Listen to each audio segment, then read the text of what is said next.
We'll begin, as is customary, with reciting a chapter of Tehillim, of the Psalms.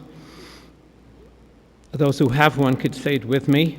We go to chapter 90, Kapitel Tzadik, on page 196 in the Hebrew and 197 in the English. You could choose whichever language you're more comfortable with, and I'll read it in the Hebrew. Page 196 and 197. Tefillah l'Moshe ish Elohim Adonai moin ata yisolanu b'deir v'deir b'terem horim yulodu v'atechelel eretz v'sevel me'elam adelam ma'atoel toshev enosh adako v'ateimer shuvo v'nei adam ki elef shonim beinecha ki mesmel ki yaver v'ashmura v'aloylo Zram tom sheni yiyu babeke kechotze yachlev babeke yotzitz v'cholof l'erev yimelel v'yovesh ki cholinu v'yapecho v'chamos chonifalnu shato avenisenu l'negdecho alumeinu l'meir panecho ki chol yomeinu panu v'evrosecho klinu shanenu k'mehege yimei shnesenu v'hem shivim shana v'imigvurei shmenim shana Rabam amal va'oven ki goz chish fanufa mi eideya eiz hapecho chiros chevrosecho lemnes yameinu ken heida v'navi levav chochmo shuv adinoi ad mosoi v'hinochem al avodecho sab'enu v'abeker chastecho u'niraneno v'nismecho b'chol yameinu samchenu ki meis inisonu shneis re'inu ra Yirol avadecha falecha v'ador chal bneihem. B'nei madnei Eloheinu aleinu, u'masi yadeinu kenenu aleinu, u'masi yadeinu kenenehu.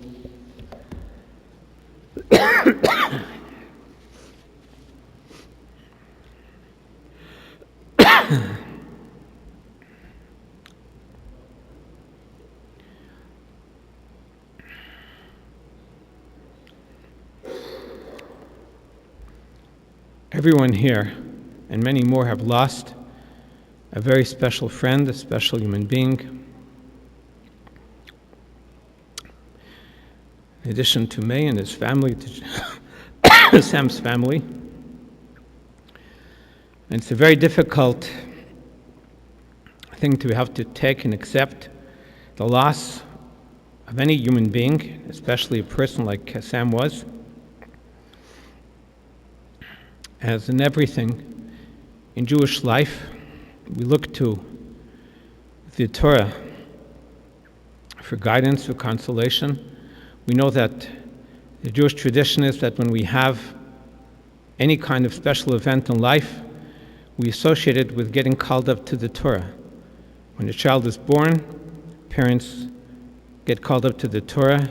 When a boy is bar mitzvah, or when there's a wedding, the chassan gets called up to the Torah, and a yahrzeit. Even in passing and death, we also use the Torah to find guidance and direction. And it's a very special thing I wanted to mention, in that for Sam was a person. He was a judge. He was known as the judge, justice. He was a very special judge, and was able to bring into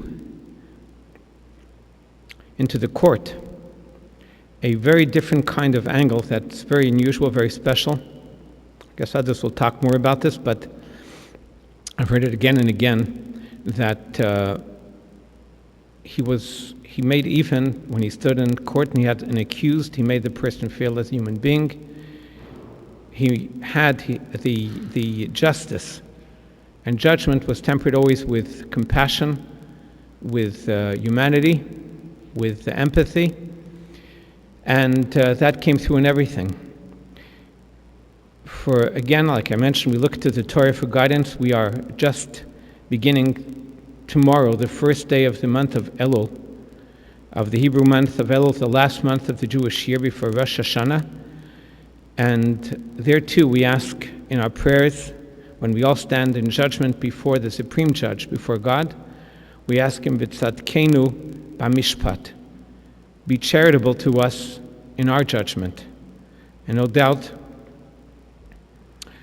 that Sam will find that special opening in his heavenly judgment when he goes before the Supreme Judge. Just as he was always so charitable in judgment, he'll find the same charity in his judgment in being judged. But more than that, he has lots to his credit. He loved Yiddishkeit. He loved tradition and Yiddishkeit Judaism. In Shul, Ashkenazi Shul, where he was there for so many years, it was a very special thing to him, and he very often in years Rosh Hashanah, very often he would, and other times Yom Tovim, he would get called up to the Torah. He was a Kohen, he was proud of that, but he also would get to lift the Torah, and like the wording that he was the one to raise the law. As a judge, the Hagbah, the lifting the Torah, was a very special thing. And the last thing that he did just recently was that he, just with the last koches, last abilities that he had had us prepare a Torah cover for his merit, for his chus, dedicated to Shammai ben Fishel HaKohen, as on it, dedicated by Judge Sam and Minuk, and to the neshama of Shammai ben Fishel HaKohen. That Shammai ben Fishel HaKohen, his Hebrew name, was not something that just I happen to know. Anyone who went to shul would have to know that. Even the little children, my littlest children, any child who came to shul would know his name was Shammai ben Fishel HaKohen. He joked with everyone. He joked with even the small children. He loved children. He had no children of his own, but his nephews and nieces were like his children, to him very close, and in addition, any child was very special to him. So he had, like many of the Minuks, this sense of humor, but it was always mixed in with a lot of warmth and sensibility. And so he joked with the children, even the small children, and he made sure each one of them knew his name, Shammai ben Fishel HaKohen.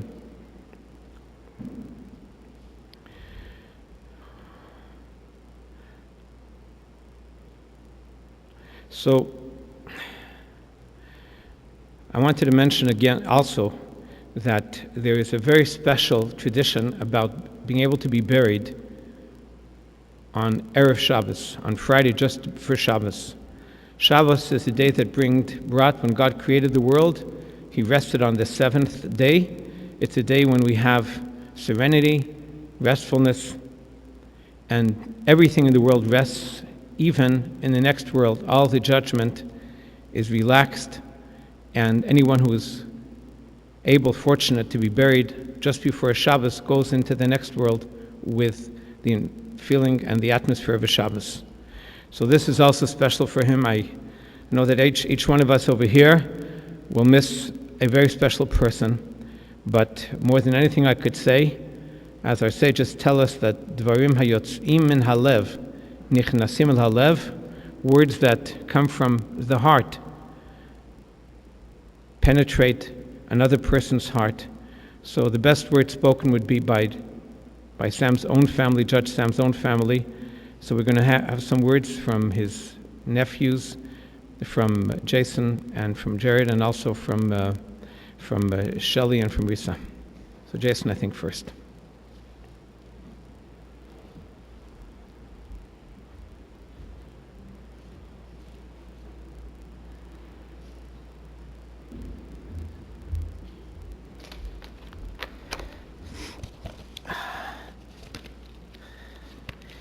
Very difficult for an accountant to follow a rabbi, but I'll do my best.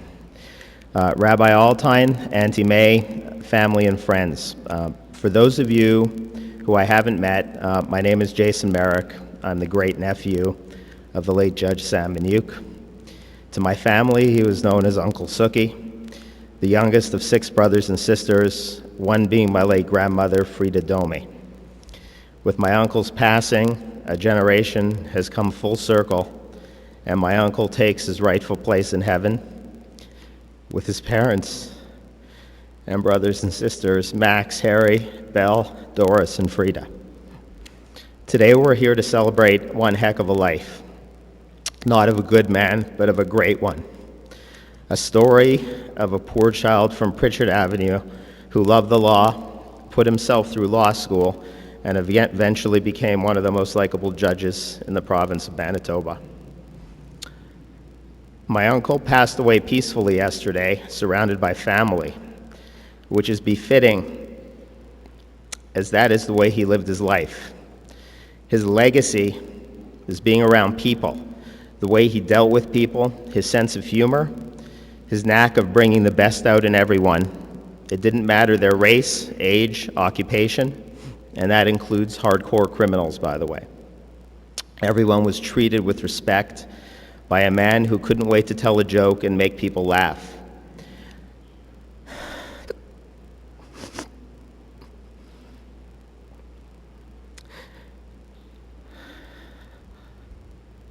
I asked my daughter, Samantha, the other day what she remembers most about Uncle Sookie, and she said with a big smile on her face, "He did beep beep honk honk to my nose, Daddy." I remember the beep beep honk honk as if it were yesterday when I was a kid, and I know she'll remember that the rest of her life.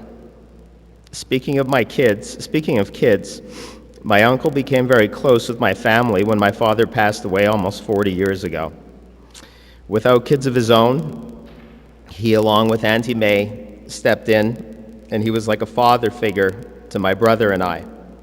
I was proud to walk down the aisle as a ring bearer at his wedding to Auntie May in 1976, in a fashionable light blue seersucker suit, I may add. I remember him spending a great deal of time teaching us the great lessons in life, like driving on the lap of an adult in a car without a seatbelt. It was okay as long as the driver was going under 50 kilometers per hour. Honking and waving at unsuspecting pedestrians while he was driving his car was also a lesson well taught, one that I still practice to this day. Growing up, my uncle was very proud of my life's achievements: bar mitzvah, graduation from high school and college, and eventually marriage. He always praised me for my decisions and couldn't be more proud of the man I've become. I remember for my bar mitzvah, he bought me a Canon SureShot camera. It was about 30 years ago, to match the one he had bought for himself. He still owns that camera to this day. True story, it's in a box in his room. He always had a difficulty parting with things. One day when I was in my 20s and living with him and Auntie May for part of the summer, he gave me permission to go through his closet and give away, quote unquote, old suits, ties, and other various antique-like items. It was like a seersucker suit frenzy in his closet. Boxes and boxes of 30-year-old suits and other items were boxed and eventually shipped off to the Salvation Army. Up until a few weeks ago, I continued to joke with him that the Salvation Army never accepted the donations as the clothes were so darn old. He would never let me live that day down. Some of my fondest memories are visiting him in court. I was always in awe how he turned negative situations into positive ones, many times giving criminals the benefit of the doubt. I remember at lunch at the Charter House after a morning session where I said to him, "Uncle Sookie, I think some of these criminals actually like you." He said, "Jason, if you treat people with respect and dignity, how can they not?" I'm going to miss our 3-hour breakfast at Salisbury House or 4.5-hour dinners at Ray and Jerry's. As many of you know, my uncle was a very, very, very slow eater. At one point a few years ago, my son Dylan fell asleep at the table while Uncle Sookie slowly devoured his steak. Those breakfasts and dinners always gave us a chance to catch up, and I enjoyed every minute of it. As my uncle's health began to deteriorate, his sense of humor got stronger. He would spend hours telling jokes, keeping people engaged in conversation to the point where people just didn't want to leave, all the while he was feeling physically tired. I spent a good part of one afternoon trying to teach an 88-year-old man that it was okay to say no or I'm tired. It was a fruitless conversation, to say the least.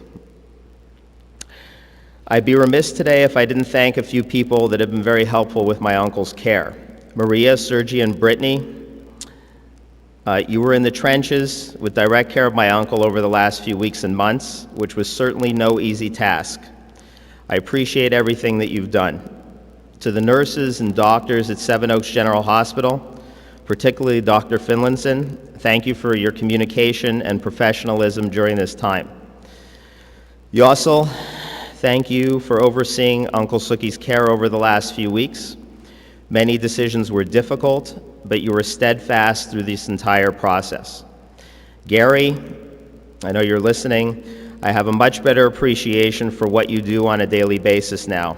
You've been a great sounding board, and I know Uncle Suki appreciated your advice and assistance with various issues that have occurred over the last couple of years.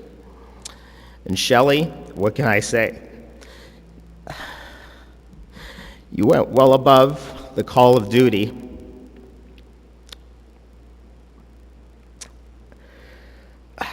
that any nephew could, running errands for Auntie May and Uncle Suki, overseeing their care, running around to doctor's appointments. You treated them better than parents and expected nothing in return. Okay, well, maybe a free dinner at Salisbury House, but that was it. Seriously, Shelley, Uncle Suki leaves this earth with more appreciation than you could ever imagine. I can still hear him saying, "Oh, that Shelley is terrific." I will never, ever, ever forget what you've done. Auntie May, you swept my uncle's hair off his head 39 years ago. You've stood by his side, provided love, support, and food, 3 things my uncle cherished the most. You took care of him as his physical health deteriorated, was by his side till the very end. In his final weeks, one of the things he struggled with the most was your care, and should anything happen to him, he was promised that your safety and well-being would be at the forefront of the family, and we will do everything to ensure that that happens. As I close today, I take solace in the fact that my uncle touched each and every one of you in a positive way. His memory and spirit have never been more alive. Through myself and the rest of his family and friends, I will continue his legacy through humor and respect for the people around me. Uncle Suki, your unconditional love and respect has made me part of the man I am today.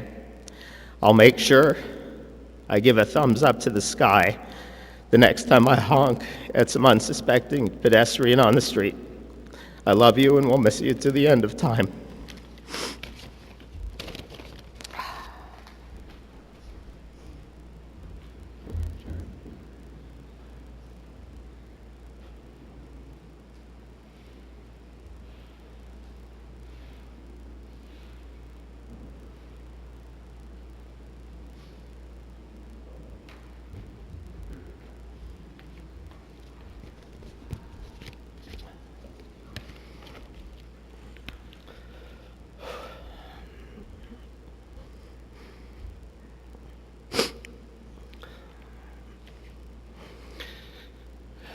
Integrity, the quality of being honest and having strong moral principles.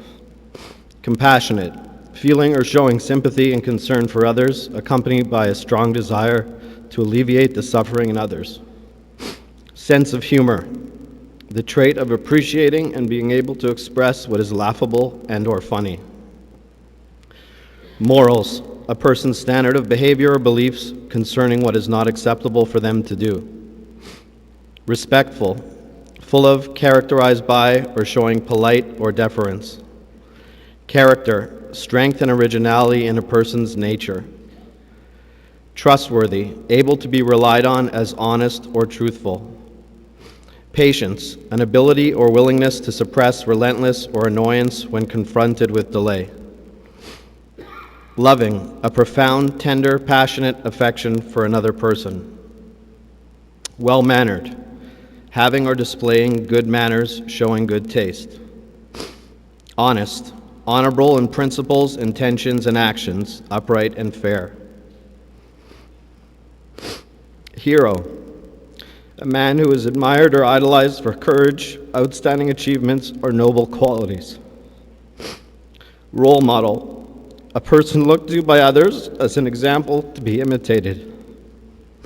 Mensch, Yiddish for a person of integrity and honor. Judge Sam Minuk, all of the above.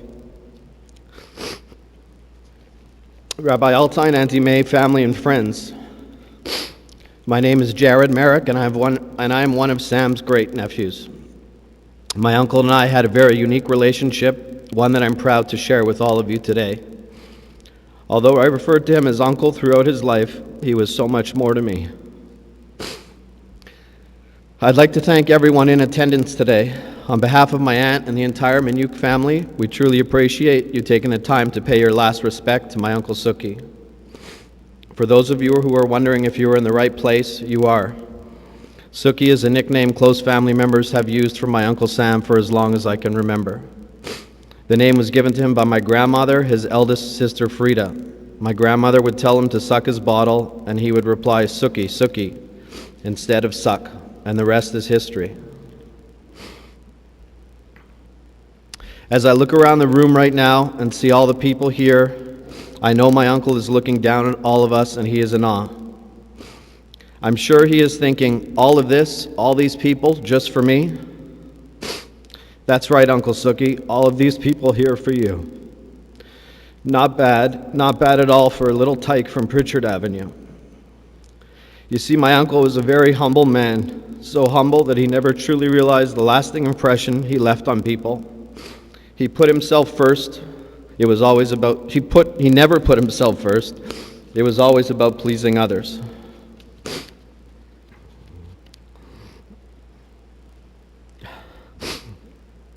Uncle Suki was a son to Sima and Fischel. He was born February 4th, 1927, the youngest of 6.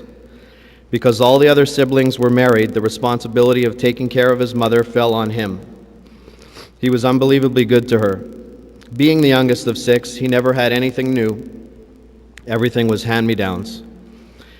His father was a peddler with a horse and wagon, and one of Uncle Suki's greatest joys was when he brought him home a broken bike. One wheel would go left and the other would go right. However, Uncle Suki eventually learned how to get down the street on that thing.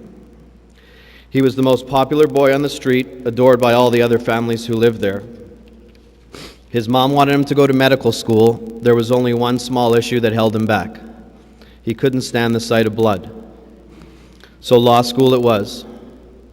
He was speaker of the law class of 55. He kept everyone in stitches that night, as he normally did. So much so that he was invited back often to speak to other graduating classes. He worked for Mitchell, Green, and Minuk. He was appointed as a provincial court judge in the city of Brandon on August 22, 1972. He loved playing tennis and baseball and watching football and hockey. He had a great arm from third base, and he was always safe by a nose when running to first. He had special admiration for his Cocker Spaniel, Honey. Talking about Honey would always put a smile on my uncle's face. His favorite restaurant was Ray and Jerry's. He practically paid for those red leather seats that all of you are so used to sitting in. Prior to being appointed a judge, he was a member of the Conservative Party. He had told his family if he won a seat, they would all go to Ray and Jerry's, and if he lost, they would go to Annie's Pierogi Palace. They ended up at Annie's. He made special birthday parties for all those people that had been good to him and would pay the entire bill himself and never respected anything in return.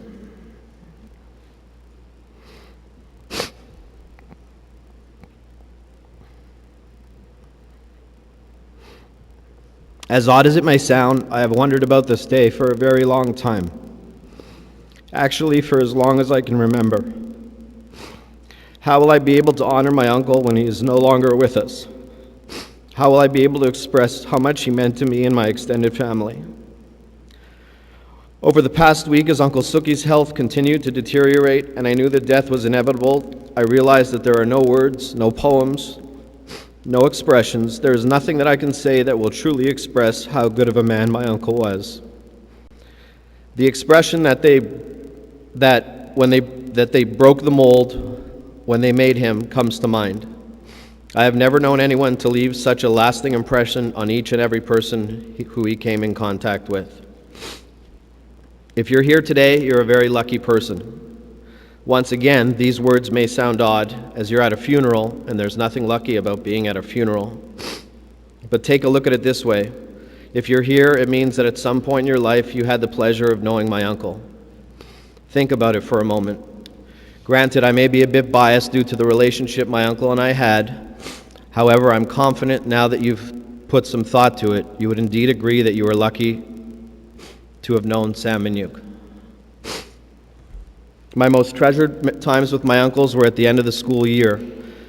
While all the other kids in my class were looking forward to camp or family vacations, I looked forward to getting to see my uncle where he was at his best, in his courtroom. My mom would drop me off at the courthouse and I would head upstairs to watch my uncle in action. I would sit in the back of the room for hours admiring his skills, his wit, and his ability to give each and every individual their fair day in court. He was a very compassionate man and believed that people deserve second chances in life. Actually, he believed that people deserve third and even fourth chances. Sometimes I would question his decisions and ask him how he could give someone with such a long rap sheet a minimal sentence, and he would explain to me the good that that person was doing. He would always look at the positive, whether they held a job for a specific period of time, whether they were good to another family member, whether they were struggling with an addiction. He taught me to see the good in everybody and to show compassion for people who were less fortunate than others. That is, as long as they were not in front of him being charged with cruelty to animals. Any lawyer in the city knew that you didn't want to be in Judge Minuk's courtroom when being charged with animal cruelty. Throwing a punch at your spouse, not that bad. Kicking a dog, much, much worse in Judge Minuk's book. After court, he would take me to the Charter House for lunch. Waitresses would flirt with him. Fellow judges would come up to him, to our table, and chat. Lawyers would pay their respects. And as we walked back to the courthouse, criminals, yes, criminals, people he convicted of crimes, would come up to him and thank him for giving them second chances and for guiding them to make better choices in life. I was in complete awe, hoping to be like my uncle one day. I looked up to him and respected him. He was and will forever be my hero.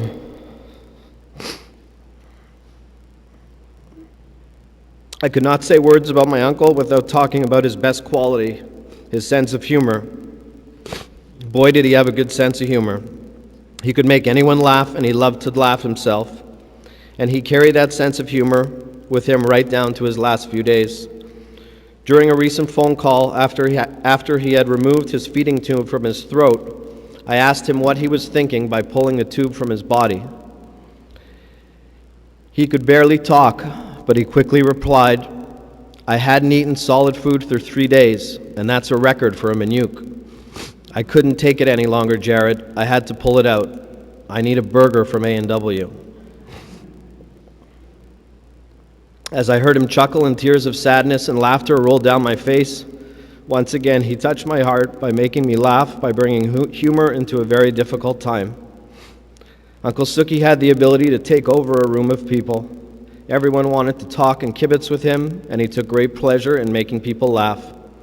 His smile was infectious, and he will forever be remembered for his great sense of humor. While I mentioned that his best quality was his sense of humor, it would be unfair to not speak of his best characteristic, and that is being a family man. My uncle treated my dear Auntie May with the utmost respect. In turn, my aunt dedicated her life to taking care of him. Their love for each other was undeniable. Thank you so much for being the wife that you were, Auntie May, and for putting him first in your life. I promised Uncle Suki that I would be there for you once he passed on, and I want you to know that I will live up to that promise. I will always be here for you. It may be selfish on my part, however, what bothers me the most about my uncle's passing is that my boys never got to know him.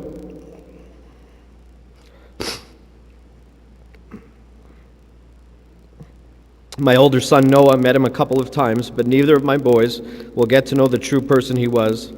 They'll never get to hear him laugh or see his charming smile.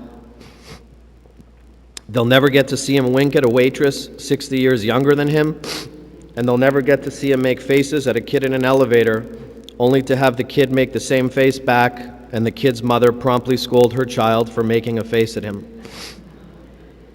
These are the types of things that he did. He made me laugh. He made me so very proud to call him my uncle. Last week, my wife Allison, my 2 children, and I had traveled to Myrtle Beach, South Carolina from our home in South Florida. It was a 10-hour car ride, most of it during the night while my wife and boys were sleeping. It gave me an incredible amount of alone time to reflect on my relationship with my uncle, and time for me to truly think about what he meant to me. You see, very few people have a relationship like I did with a great uncle, yet alone an uncle. As I was driving on the open road, our relationship flashed before my eyes. I had visions of him cheering me on as a squirt in hockey tournaments, visions of him speaking at my bar mitzvah, visions of him standing at the chuppah at my wedding, reading the ketubah. It was all very surreal and so comforting at the same time. Then it hit me. I realized what our relationship had really come to. My uncle was and will always be my best friend. I looked up to him and admired him like no one else in this world. I could talk to him about anything, and I'm a better person today because of him. It's difficult to say, but I am happy to say that our relationship is not over. We're just beginning a new phase. A phase that will be challenging for me, as we won't be able to talk to or look at each other, or laugh or hug each other. But I know that he is with me. He will laugh with me when I think of the good times we spent together, and he'll help guide me in making important life decisions. He has formed the individual who I have become, and he is the person who one day I would most like to be.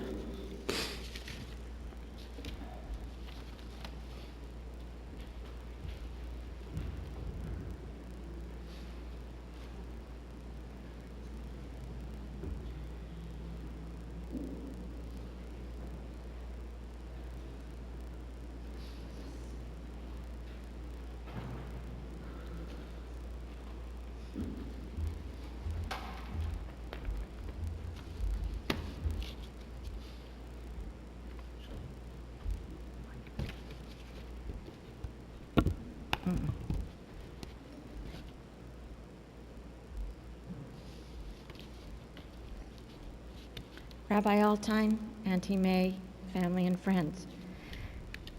I'm reading this on behalf of my husband, Shelley, and if you have ever heard Shelley speak in public, you'll be happy it's me. These are his words to share with you about the special relationship he had with his Uncle Sookie and some of their memorable moments. As many of you know, my uncle had a crazy sense of humor. When I took him to a Goldeyes baseball game one time, he claimed he was a war veteran just to get an extra ice cream bar, after already yelling that he was a senior to get the first one, and he ate both. We drove out to Gimli with our kids often, but this time to attend the Icelandic festival one year and joined Sookie and May. True to form, Sookie got talking to the queen of the festival. He gave her his special wink, and in that famous voice of his, he complimented her on her lovely costume and then tried to convince her that he was actually the mayor of Scandinavia. He almost believed him. He invited me to watch the proceedings in his courtroom several years ago, and when I got there, he stopped the proceedings and announced, "Oh," he said, "there's my nephew Shelley, Winnipeg's biggest criminal." Ask me how embarrassed I was as I backed out of the courtroom while his stenographer was laughing her head off. My Uncle Sookie was a very accomplished baseball player. I used to go regularly to watch him play on Flora and Salter. He always joked about turning professional, so he went and joined the House of Ashkenazi League and pitched for them until I took over for him. There were many times when Sookie and I attended the same functions. As soon as he saw me, he would come over and ask me to introduce him to my date. His famous comment in his famous voice was, "Ooh, at least this one has teeth." As the years went by and I married my wife and had my family, he always took a keen interest in all of us. We spent many wonderful times with him and May and Gimli while dining at the Chicken Chef, and he never let me pay. And if I ever did pay, he would sing for He's a Jolly Good Fellow. He was so off-key that I rarely offered to pay. Before my uncle had his heart surgery, he made sure to check out the doctor's ability to do the surgery while I was sitting with him in the room. He asked the doctor if he was right-handed or left. When the doctor said right, he then asked him to hold out his right hand to see if it was steady enough to do the surgery. The doctor obliged, and Sirki gave him the thumbs up. He never could pronounce the doctor's name, so he became known as Dr. Potts. While Suki was convalescing, and for the following 2 years, he would often call on me to pick him up and take him to his various appointments, or take him and May to one of their favorite restaurants, the Salisbury House. Every time I pushed his tuchus into my SUV, he would laugh and say, "Watch the wallet." From Pitchard Avenue and on, my uncle and I always had an easy way with each other.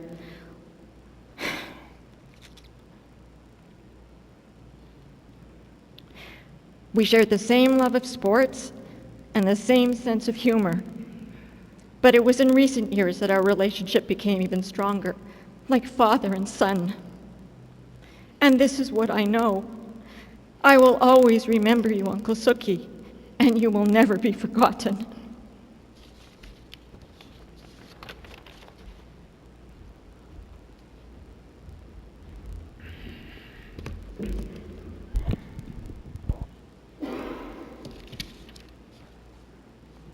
I'd ask everyone to please rise for the Kil Malay.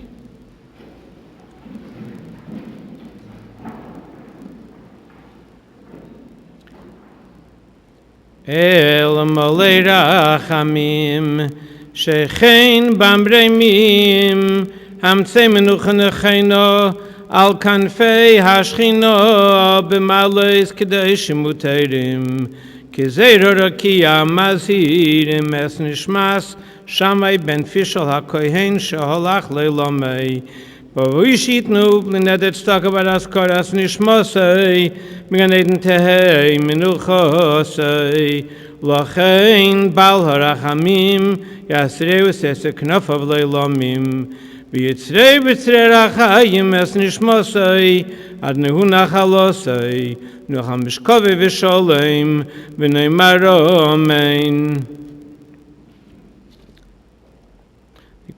The Kvura will take place at the Shari Tzedek Cemetery, after which there will be a condolence meal at the Eitz Chaim synagogue.